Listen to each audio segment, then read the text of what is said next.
This is a quick start guide to using alcohol markers.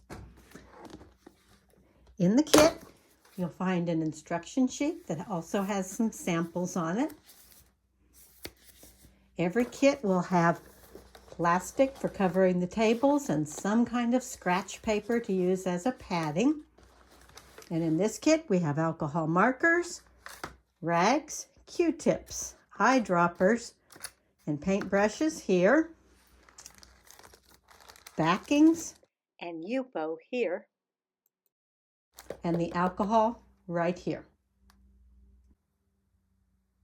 When you're ready to make your ATC, make sure that you have plastic on the table, some of the scrap paper underneath, and we're using medium weight UPO.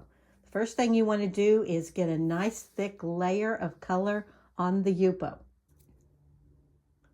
For your first ATC with alcohol markers on UPO, avoid trying to get anything that's very representational. You're just trying to learn how to use the materials.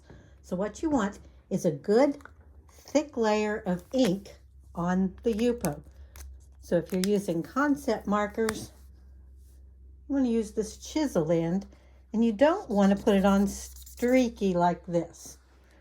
You want to avoid any white streaks. So instead, lay it on by tapping a lot of color onto the surface.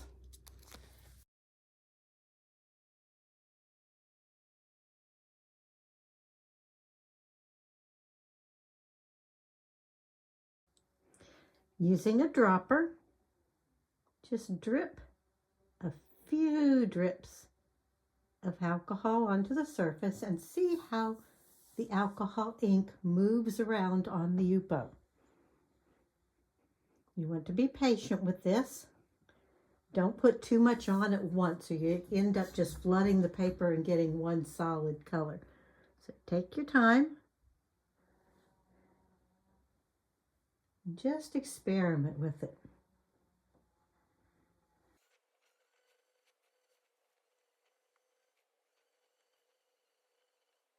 You can add more color if you want to, along edges, or you can pick up the card and move the color around that way.